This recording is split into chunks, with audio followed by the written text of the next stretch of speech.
Smile smile sir. లైట్లు పెట్టరా, అటు లైట్లు పెట్టి జేబులో చేయి పెట్టండి సార్.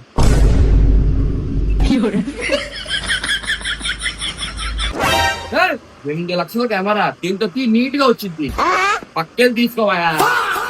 ఇన్ని వేలు పెట్టి ఫోటోగ్రఫీ చేయించుకుంటున్నారు మీ మ్యారేజ్ కి. ఫోటోలు నీట్ గా రావాలా వద్దా? Epic by Karthikeya photography. వీళ్ళ ఇన్స్టా పేజ్ ని 1 ఇయర్ నుంచి ఫాలో చేస్తున్నాను. ఫోటోగ్రఫీలో వీళ్ళ హార్డ్ వర్క్ అండ్ అవుట్పుట్ వీళ్ళ ఇన్స్టా పేజ్ లో చూస్తే ఎవరైనా వీళ్ళ ఫోటోగ్రఫీకి ఫిదా అయిపోతారు. ఎన్నో లక్షలు పెట్టి గ్రాండ్ గా ఫంక్షన్ చేసుకునే వాళ్ళు top much photography, the best photography చేసే వాళ్ళ కోసం చూస్తారు. వాళ్ళ కోసం epic by Karthikeya the best అని చెప్తా. నేను దగ్గర నుండి చూసా. వీళ్ళ హార్డ్ వర్క్ కి హ్యాట్స్ ఆఫ్. బాబీ అన్న వాళ్ళ టీము చాలా బాగా క్రియేటివ్ ఫోటోగ్రఫీ చేసి ఈవెంట్ మొత్తం చాలా గ్రాండ్ గా సక్సెస్ చేశారు. పెళ్లి కొడుకు పెళ్లి కూతురు చాలా హ్యాపీగా ఫీల్ అయ్యారు. మీ గ్రాండ్ ఫంక్షన్ కి టాప్ మచ్ ఫోటోగ్రఫీ కావాలంటే ఈ నంబర్ కి కాల్ చేయండి. వీళ్ళ ఇన్స్టా పేజ్ ని ఫాలో అవ్వండి. వాళ్ళ వర్క్ చాలా అంటే చాలా బాగుంటుంది.